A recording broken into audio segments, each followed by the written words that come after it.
dia, Vinícius.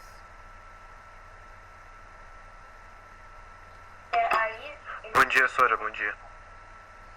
Gente, então ficou de tema, né?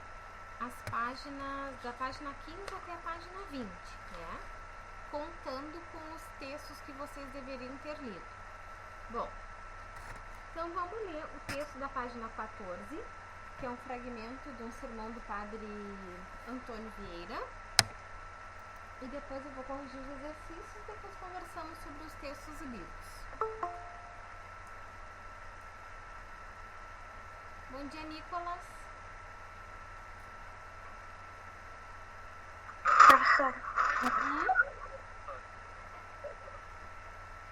eu posso olhar o livro no positivo? Pode? Obrigada. De nada. Bom dia, Matheus Gasso. Bom dia. Não para mais, chega gente. Não consigo continuar a aula. Professora, eu posso tomar o livro no positivo também, porque o material não tá aqui. Quem é que falou isso? Rebeca. Pode, Rebeca.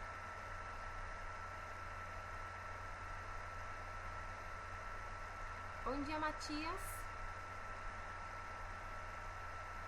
Bom dia. Bom, gente, vou começar a aula. Quem não está com a câmera ligada, ligue, por favor. Não vou ficar pedindo toda hora para vocês ligarem a câmera. Vocês sabem, tem que ligar. Só vou anotar o nome de quem não está com a câmera ligada aí e ponto, tá? Bom, não vou conseguir.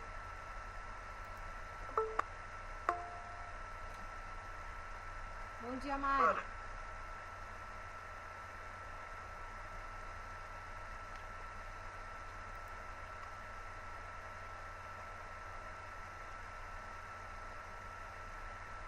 Bom dia, Ramires. Então, página 14 do livro didático. Será porventura... Bom dia, Sora. Bom dia. Será porventura o estilo que hoje se usa nos púlpitos um estilo tão impensado, um estilo tão dificultoso, um estilo tão afetado, um estilo tão encontrado a toda a arte e a toda a natureza? Boa razão é também esta. O estilo há de ser muito fácil e muito natural. Por isso Cristo comparou o pregar ao semear. Existe seminati seminari. Compara Cristo o pregar ao semear, porque o semear é uma arte que tem mais da natureza que de arte. Já que falo contra os estilos modernos, quero alegrar por mim o estilo de mais antigo pregador que houve no mundo. E qual foi ele? O mais antigo pregador que houve no mundo foi o céu. Suposto que o céu é pregador, deve ter sermões e deve ter palavras. E quais são estes sermões e quais são estas palavras do céu? As palavras são as estrelas, os sermões são a composição, a ordem, a harmonia e o curso delas. O pregar há de ser como quem semeia e não como quem ladrilha ou azuleja. Não fez Deus o céu em xadrez de estrelas, como os pregadores fazem o sermão em xadrez de palavras. Se de uma parte está branco, da outra há de estar negro. Se de uma parte está dia, da outra há de estar noite. Se de uma parte dizem luz, da outra hão de dizer sombra. Se de uma parte dizem desceu, da outra hão de dizer subiu. Basta que não havemos de ver num sermão duas palavras em paz? Todas hão de estar sempre em fronteira com o seu contrário? Mas, dizer-me-eis, padre, os pregadores de hoje não pregam do Evangelho? Não pregam das Sagradas Escrituras? Pois como não pregam a palavra de Deus? Esse é o mal. pregam palavras de Deus, mas não pregam a palavra de Deus. Na aula passada, eu li esse texto para vocês, eu discuti esse texto com vocês, expliquei para vocês o que ele queria dizer. E qual de vocês pode me explicar o que esse texto quer dizer?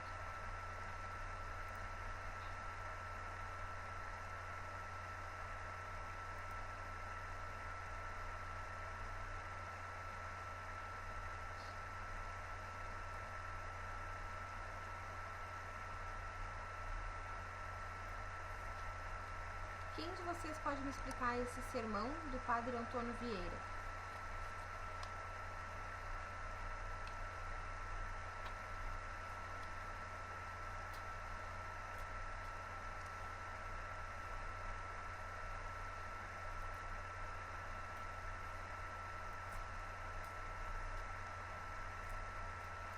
Bom dia, Enzo. Bom dia.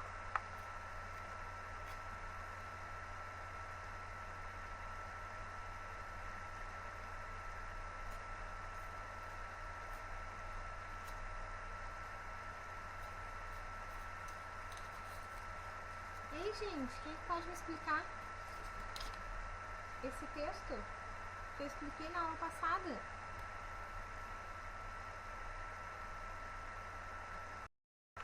É a página 14. Isso.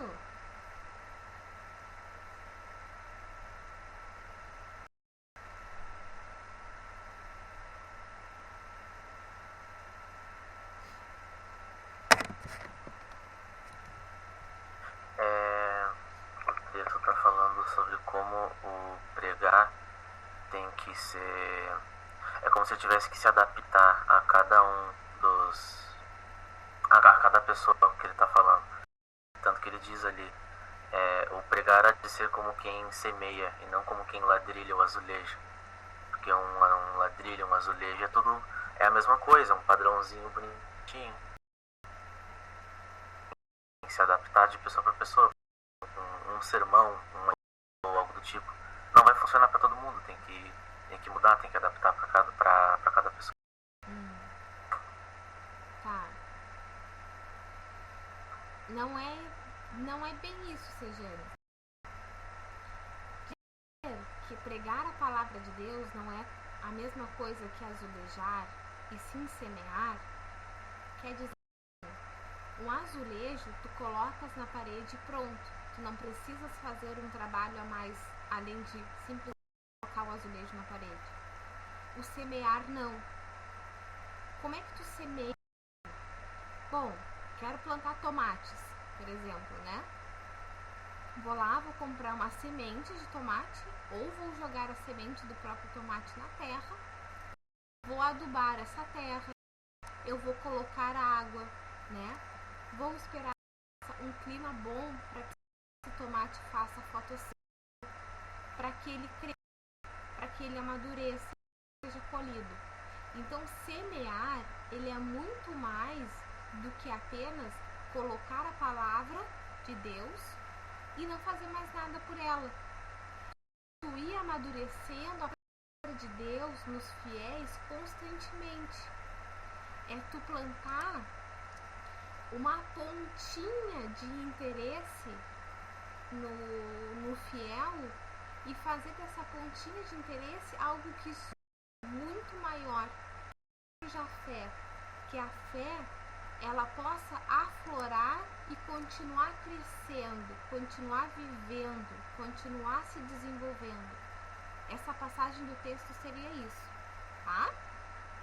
Mas agradeço a tua tentativa de colaboração. E no último período, gente, que diz: pregam palavras de Deus, mas não pregam a palavra de Deus. O que é isso? Eu vi nessa tecla na última aula.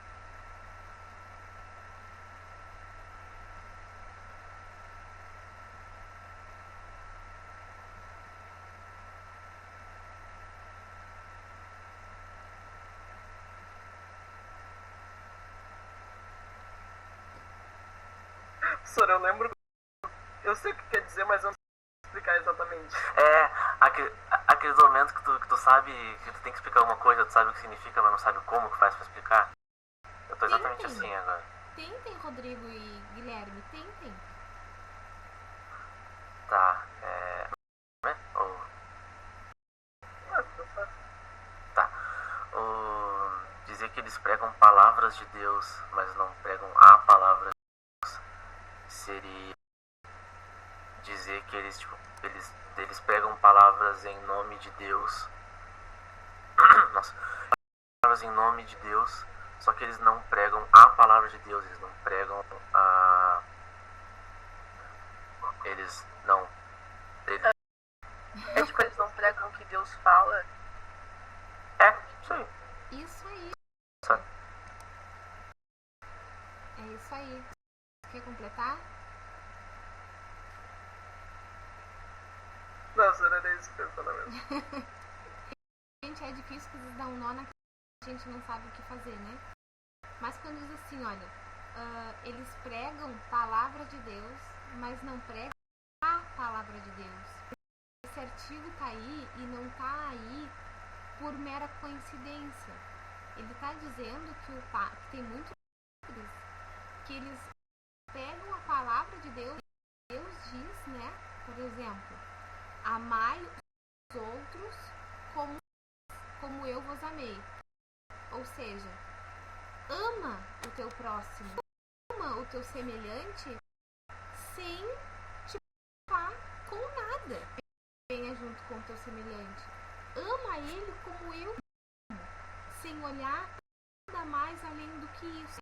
Né? Então os padres, eles pregam essa doutrina, por exemplo, da Igreja Católica. No entanto, eles não utilizam essa palavra. Eles não fazem a prática da palavra de Deus, né? Amai uns aos outros como eu vos amei. Mas na hora de criticar, na hora que índio não tinha algo, na hora de querer catequizar os índios, eram os primeiros, né? Não respeitaram o território indígena. Houve uma matança generalizada dos povos indígenas, até hoje existe. Então, eles pregavam o que estava escrito na Bíblia, pregavam palavra de Deus, eles não botavam essa palavra de prática, tá? É isso que está querendo dizer aqui esse sermão do Padre Antônio Vieira, tá bom? Muito bem. Bueno, exercício 1. Observe o estilo utilizado pelo Padre Antônio no desenvolvimento de seu sermão e indique as afirmações a seguir as opções incorretas. Então, a incorreta é a segunda e a quarta. A segunda diz o seguinte: o conservatismo, no trecho lido do sermão, só é possível em momentos em que Vieira compara as palavras de um sermão às estrelas do céu. Não. Todo o texto ele é concebido, é feito em torno do sermão. Não só apenas quando ele usa palavras para explicar o que ele quer dizer, tá? E o último, o uso das interrogações no trecho do sermão é um recurso utilizado para desviar a atenção do leitor ouvir dos pontos que merecem atenção para se compor um bom sermão. Também não, gente. O Padre Antônio Vieira, quando ele questiona diretamente os fiéis, né? E é uma tentativa não de desviar a atenção, mas de chamar para a atenção, né? Que nem às vezes a gente faz aqui, não estão estudando, né? Depois vocês querem passar como? É mais ou menos isso, tá? É dar um sermão, fazer uma pergunta, provocando uma reflexão, tá bom? Então anotem aí, gente, do lado das alternativas incorretas, eu já disse para vocês irem se apropriando dessa prática, de escrevendo o que eu estou dizendo para vocês depois terem todas as certinhas. Tá bom? Não desviar da atenção, pelo contrário, é para provocar uma reflexão. Agora escreva por que estão incorretas as afirmativas que você marcou nessa atividade. Já fiz a análise. 2. O pregar há de ser como quem semeia e não como quem ladrilha ou azuleja.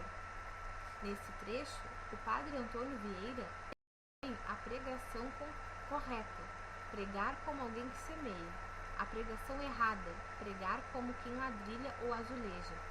Para você, qual é o significado da metáfora ladrilha ou azuleja?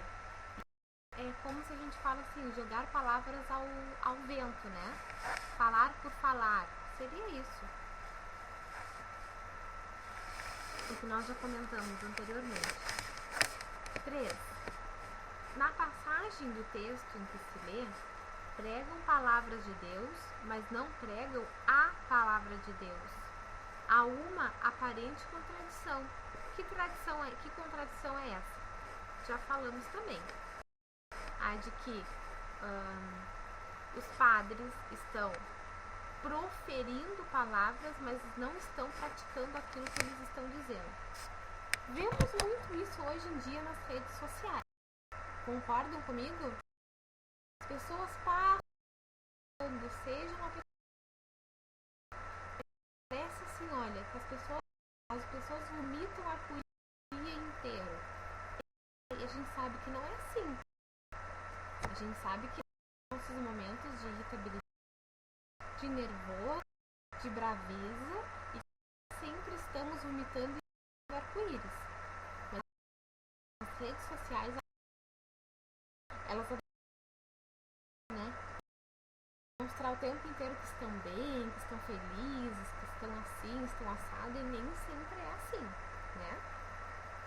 Então aqui tem um pouco dessa, a gente pode trazer um pouco para nossa contemporaneidade. B.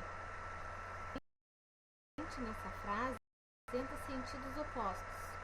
Que recurso utilizado pelo escritor para criar a duplicidade? Então a palavra que tem sentido, mais de um sentido, é palavra, né? A palavra tem duplo sentido, tá? E como que ele fez para criar esse duplo sentido, para criar essa oposição?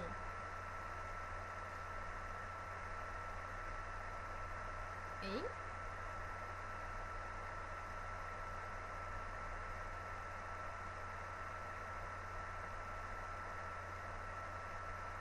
Como é que ele cria a oposição?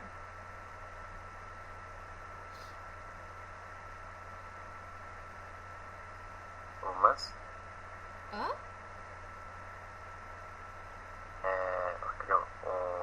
A oposição na frase seria umas. Não, Sejanes. A palavra que tem duplo sentido, né? Dentro daquela... Pregam palavras de Deus, mas não pregam a palavra de Deus. A palavra aí que tem duplo sentido é palavra, tá? E como que ela se opõe? Que na primeira ele diz, pregam palavra de Deus, essa palavra está com sentido de uma fala sem sentido, né? Um falar só por falar. Já no segundo período que diz, mas não pregam a palavra de Deus, a palavra de Deus, seria a prática daquilo que foi dito por Deus, tá? Entenderam, gente? Eu preciso explicar novamente. É muito confuso, né? Confuso não, é que tem muita repetição, né? A Samara entendeu, que ótimo, fico feliz. O Enzo tá com o olho bem assim, ó. Não sei se ele entendeu ou não.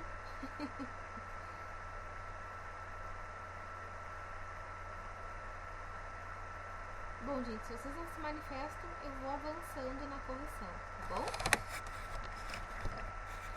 Depois nós temos aqui período barroco brasileiro, né? Que é só para ter um contexto do que estava acontecendo no Brasil. A gente sabe, né, que a coisa era bem complicada. E aí nós temos Gregório de Matos. Quem é que pode explicar quem foi Gregório de Matos?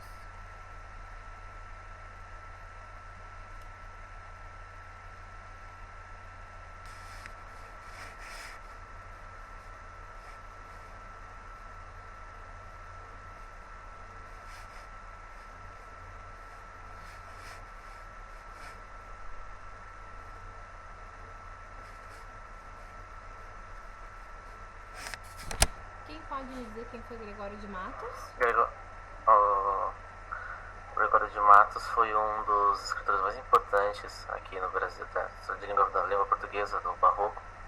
E ele ficou conhecido como Boca do Inferno porque a maioria das escritas dele tinham coisas consideradas profanas. Ele se utilizava bastante desse tipo de coisa. Justamente pelo estilo barroco. Ele sempre tinha coisas profanas, tipo desejos carnais, esse tipo de coisa. Isso aí, Sejanes. Muito bem. Um pontinho pra ti, tá? Ele também foi um poeta, né, Sônia? Foi poeta? De que jeito? Poeta, Sim, foi poeta. um poeta brasileiro. Isso, foi o primeiro poeta brasileiro, né, Gabriel? É. Muito bem. Mais alguém?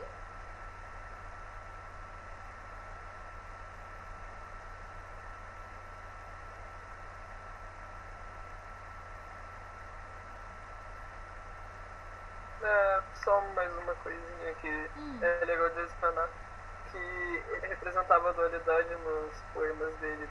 Ele escrevia tanto poemas profanos, assim, tanto eróticos, etc., quanto programas, poemas de perdão e representando coisas mais sagradas. Assim.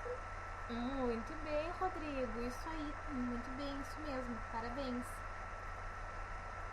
Então, Rodrigo, Sejanes e Gabriel ganharam um ponto. Muito bem. Vamos à página 18.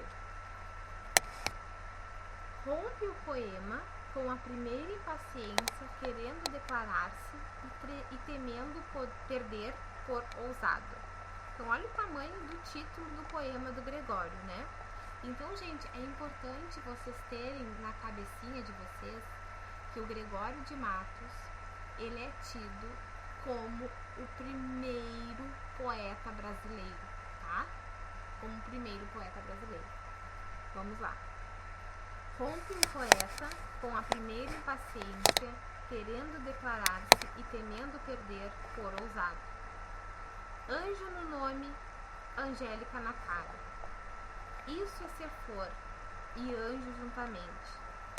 Ser Angélica flor e anjo florescente, em quem, sem não em vós, se uniformaram.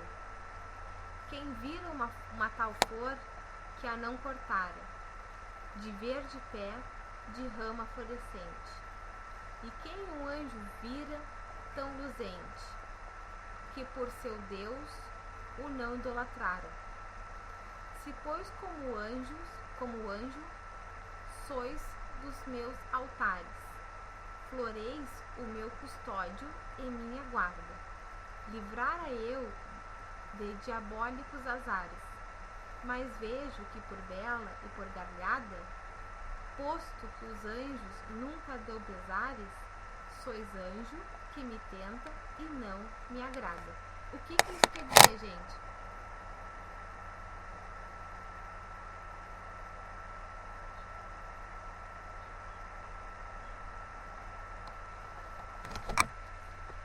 Olha, professora, uma interpretação que eu acabei tirando, que inclusive é até a minha resposta da A1, eu acho que é que chamar ela a mulher de um anjo e de flor poderia dizer que ela é ao mesmo tempo, mas de novo o negócio da dualidade do barroco, ela é ao mesmo tempo próxima e distante de Deus, já que um anjo fica no céu e uma flor fica colada no chão.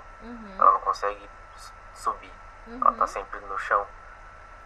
Então Ele tá falando sobre uma mulher que é ao mesmo tempo próxima e distante de Deus. E por que ela é próxima e distante de Deus? Porque ela, primeiramente, ela é um anjo que traz toda essa questão espiritual, né? Essa questão de ser uma mulher, ser delicada, ser uma figura feminina dentro do padrão da época, né? E depois ela se torna um anjo que, ao mesmo tempo, ela traz toda a invocação de uma alma, de um corpo, né? E da espiritualidade, da sensualidade. Então é tudo isso. Muito bem. Vamos para a letra A. A figura feminina presente no soneto é vista pelo eu lírico como anjo e flor ao mesmo tempo. Essas duas imagens, no contexto do poema, podem ser entendidas como uma contradição. O que elas representam? Então, o anjo, né, dentro daquele soneto, ele representa a figura feminina. Enquanto flor é algo material, né? Então, anjo como algo feminino e flor como algo material. Também pode ser o que o Sejanes disse, né? Anjo, algo que está no céu, inalcançável. Flor, o que tem raiz, está agarrado à terra, né? Então temos aí a dualidade entre céu e terra, né? Entre mulher, a figura feminina, e algo material, né? Depois, a segunda questão do anjo e flor, né, que representa aí dentro do soneto, é outras dualidades, como alma e corpo, espiritualidade e sensualidade, tá? Alma, o anjo. Espiritualidade, o anjo representa alma, espiritualidade, e a flor está representando o corpo dessa mulher e a sensualidade que nela cabe, tá?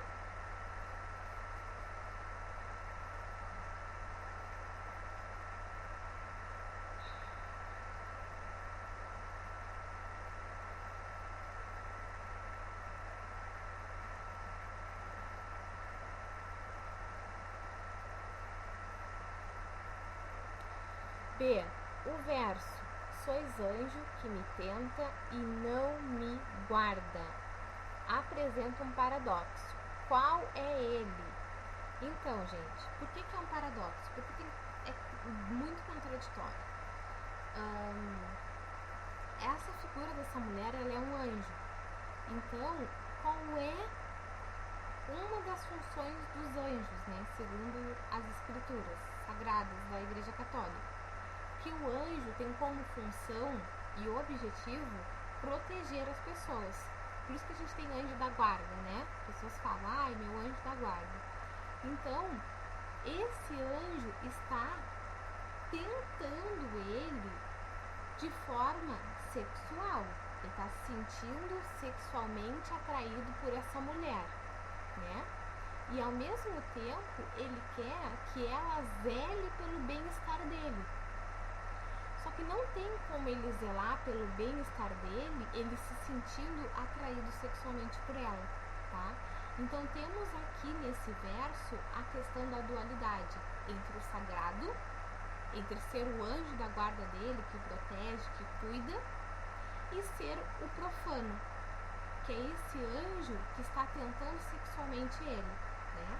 Então esse anjo, ele perde aquela característica de ser alguém que vai prezar pelo bem-estar dessa pessoa, pelo bem-estar do eu lírico. Esse anjo não está preservando o bem-estar dele, está fazendo o quê? Está provocando, né? O anjo da guarda, ele teria que tirar todas essas provocações da frente dele, mas não, está fazendo o contrário, está provocando, tá bom?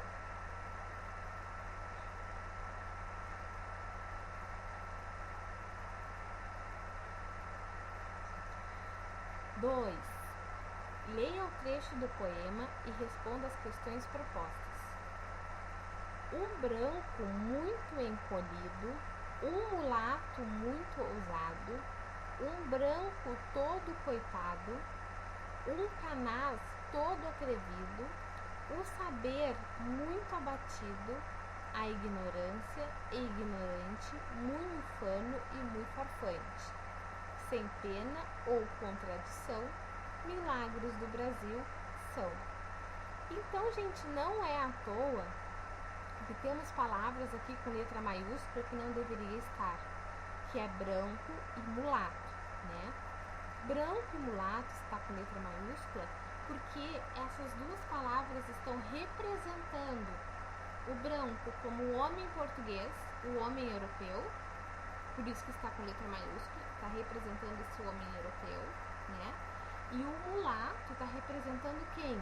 O brasileiro. Essa miscigenação que foi feita entre o europeu e o negro, entre o europeu e o índio, né? Entre o branco e o negro, entre o branco e o índio, tá? Letra A. Na estrofe, tem-se um exemplo de poema satírico de Gregório de Matos. O alvo de suas críticas é Lourenço Ribeiro, padre natural da Bahia, que, segundo consta, escrevia e recitava versos próprios. O motivo do ataque de Gregório deve-se ao fato de Lourenço haver falado mal do poeta. Como se estrutura a crítica feita por Gregório ao padre Ribeiro? Então, de que forma isso é dado neste momento? O que vocês colocaram aí?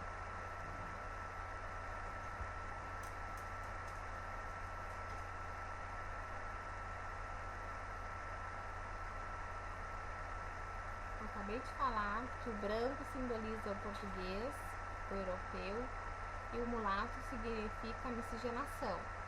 Gregório de Matos está vendo essa questão racial como algo positivo ou algo negativo?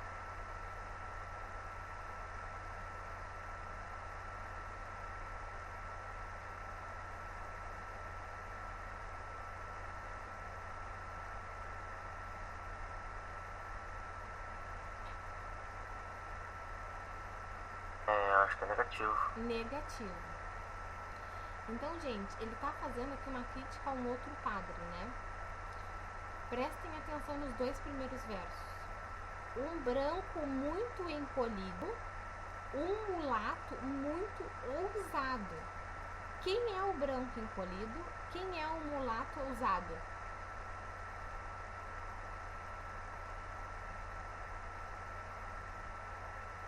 O branco encolhido seria o europeu? Ou se for para entrar em um nível mais específico, acho que ele está falando diretamente do Lourenço Ribeiro? O branco encolhido seria ele próprio, seria Gregório de Matos, tá? E o mulato muito ousado seria o padre Ribeiro. Por quê? Porque o padre Lourenço Ribeiro, ele atacou o Gregório de Matos, falou mal do Gregório de Matos. Então ele está se sentindo atacado. Está se sentindo atacado e encolhido. Uma pessoa pequena, né? Uma pessoa que está encolhida, indefesa. Então, Gregório de Matos está se colocando aqui nesse poema como um branco muito encolhido. Que de encolhido não tinha nada, né, gente? Ele tinha apelido de boca do inferno. Então, de encolhido ele não tinha nada, ele está aqui se fazendo de coitado. E um mulato muito ousado seria o padre Ribeiro, que é quem, além de provocar o Gregório de Matos, ele ousa pregar com suas próprias palavras, com sua própria poesia. Ele escreve, diz ali, ele escrevia e recitava versos próprios. Então ele não se preocupava em manter a palavra de Deus, tá?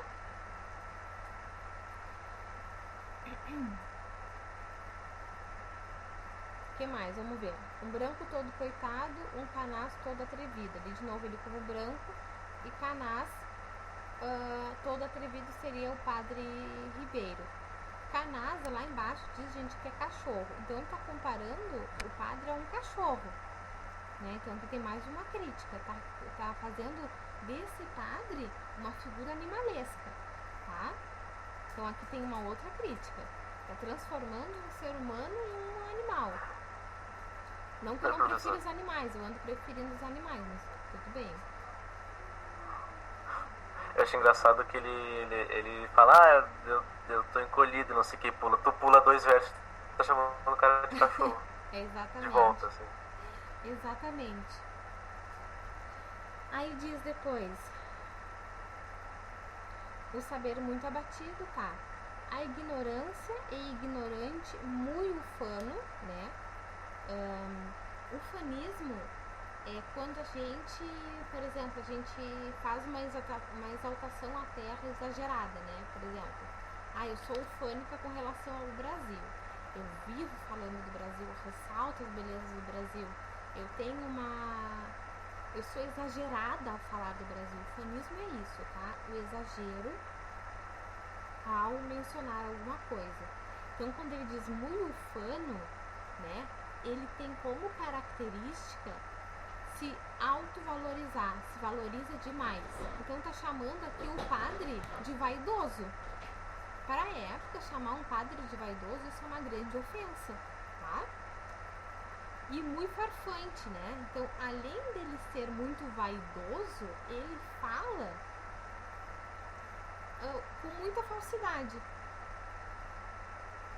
Né? Então, olha a outra crítica que ele está fazendo. Chamou o outro padre de cachorro, disse que o outro padre ele é vaidoso, porque gosta de falar de si próprio, já que ele escreve e recita seus próprios versos, né? Então ele é muito vaidoso.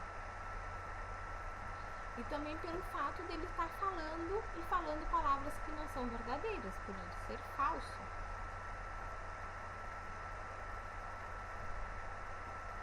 Aí diz, sem pena ou contradição, milagres do Brasil são.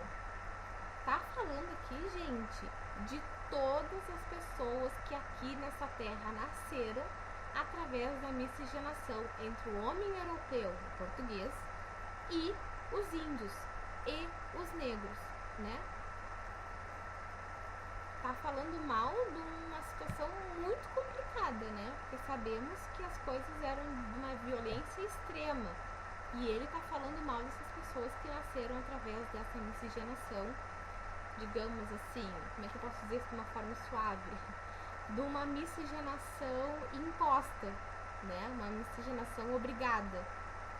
Nada muito, como é que eu posso dizer? Nada muito consensual, né? Então ele está fazendo uma crítica aqui, ao meu ver, muito severa, assim, à população brasileira.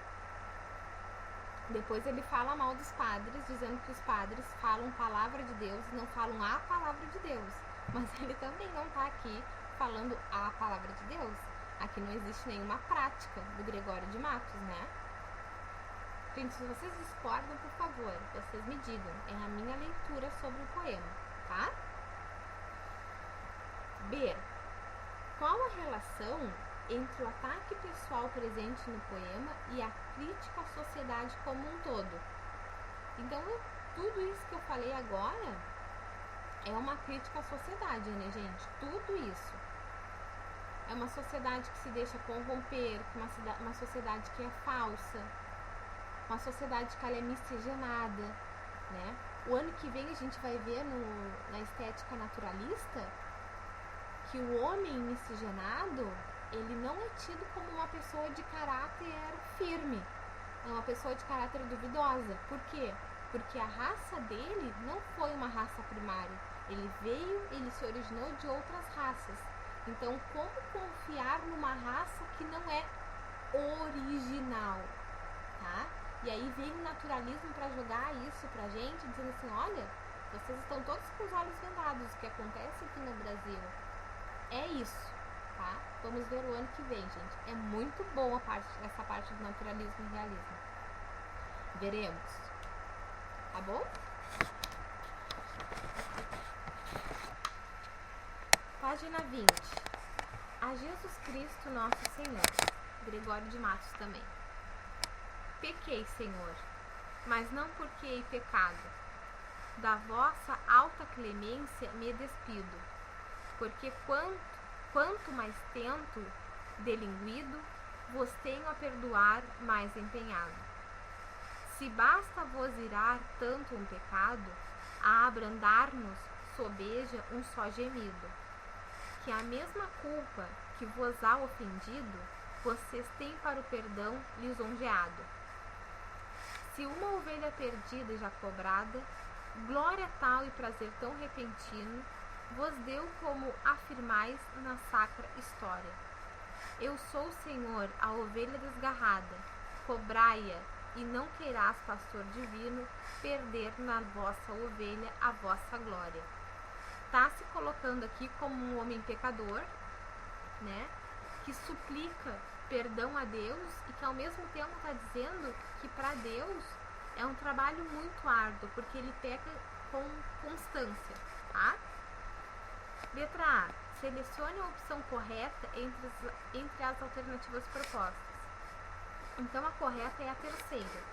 Se apresenta como um pecador que quer ser perdoado pelos erros cometidos, né? E ao mesmo tempo reconhece que os pecados são muitos, tá? É importante vocês colocarem aqui do ladinho dessa alternativa. E reconhece que os seus pecados são muitos, são exagerados, é em demasia, tá bom?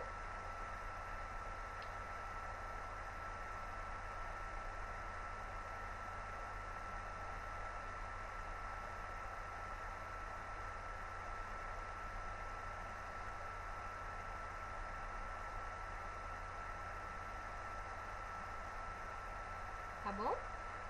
E na letra B diz o seguinte: no poema, o eu lírico argumenta para convencer o Senhor, Deus, de que ele deve ser perdoado. Como que ele argumenta isso, gente? Ele mostra, durante o soneto, um certo tipo de arrependimento, né? Ele tem a consciência de que ele é um pecador, ele tem a consciência de que ele peca muito, e tendo em vista que essa consciência ela aflora, ele reconhece e se arrepende disso, tá? Quando a gente reconhece um erro, nós automaticamente nos arrependemos, né? Vamos fazer a análise de rimas dos sonetos que vimos?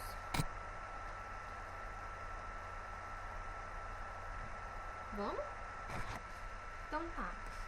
Vamos ao soneto a Jesus Cristo Nosso Senhor. Então, pecado, ele forma a rima com quem?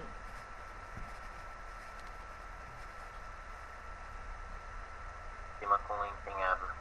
Pecado rima com empenhado. Então, nós vamos colocar a e a nesses dois versos. Depois temos despedido. Despedido rima com quem? Despedido não, despido. Despido rima com quem?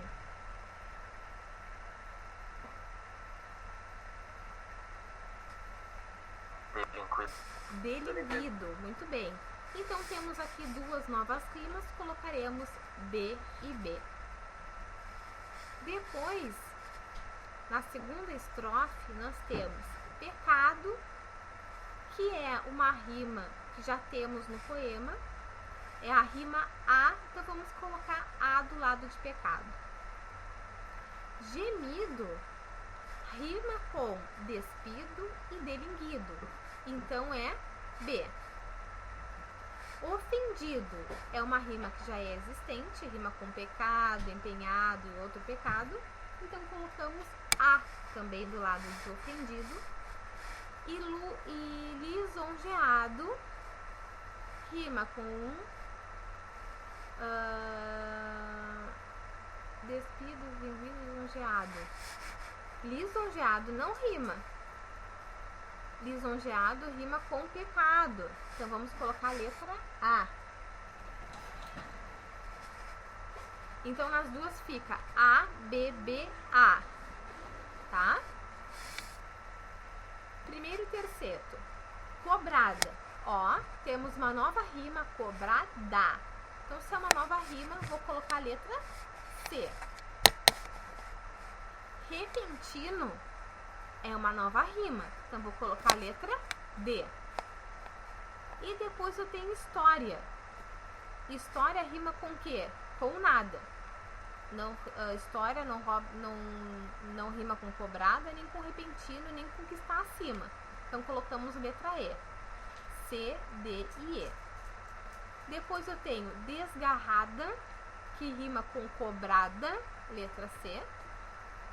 Divino rima com repentino, letra D. E glória rima com história, letra E, tá? Então, os tercetos também são iguais. C, D e E. Vamos agora para a página 18. São 11h08 já, então vamos fazer junto. Cara rima com uniformara. Então, vamos colocar A e A no primeiro e no quarto verso. Juntamente, rima com florente. Então, B e B. Na segunda estrofe, no segundo quarteto, nós temos cortara, hidrolatara, que rima com cara, e uniformara. Então, fica A e A. Florescente e luzente, rima conjuntamente e florente. Então, fica B e B. Então, os quartetos ficam A, B, B, A. Vamos aos terceiros. Altares, rima com afares. Então, C e C. E guarda é uma nova rima. Então, colocaremos D em guarda. E embaixo nós temos galharda e guarda, que rimam com guarda do primeiro terceto. Então, fica D e D. E pesares com altares, que rimam com azares. Então, C. Primeiro terceto, C, D. E o último terceto fica D, C, D. Né? Isso aí, gente. Tá tranquilo, então. Tá bom.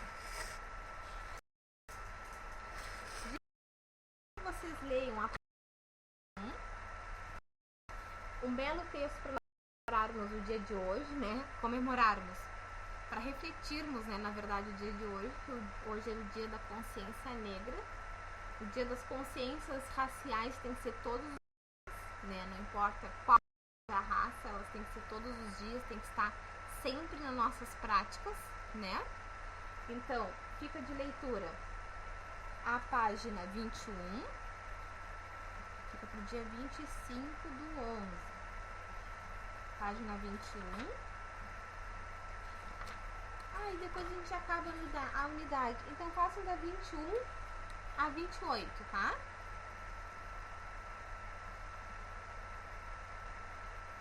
E aí, corrigirei na próxima aula. Vou fazer a chamada por ordem de chegada. Então, vocês esperem o nomezinho de vocês. Tá bom? Rodrigo, um bom final de semana, Rodrigo. Obrigado, senhora, igualmente. Obrigada. Sodré, um bom final de semana. Bom final de semana, professora. Até mais. Obrigada, até mais. Kalel e Cauã, bom final de semana.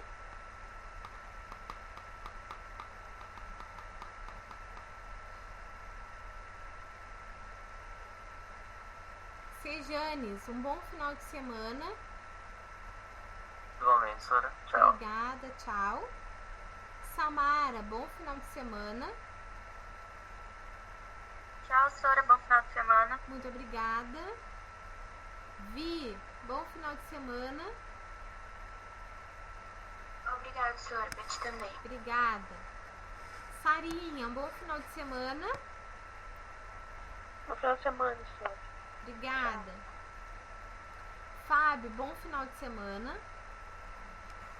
Bom final de semana, senhora. Tchau. Obrigada, tchau.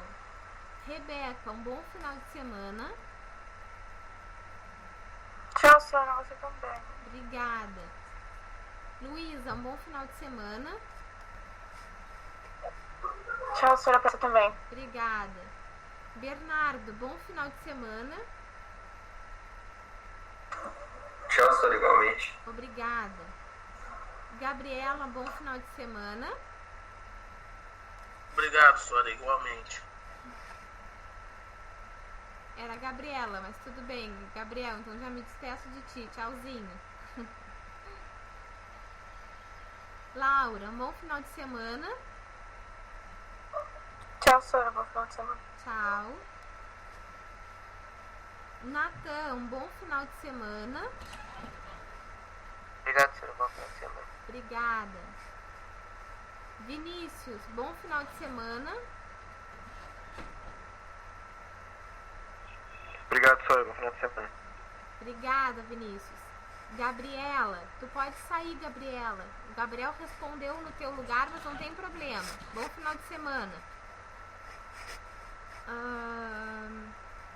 Nicolas, bom final de semana. Igualmente, senhora. Obrigada. Matheus Gasso, bom final de semana. Bom te ver, hein, Matheus? Obrigado. Vamos voltar para a sala de aula, guri. Vamos.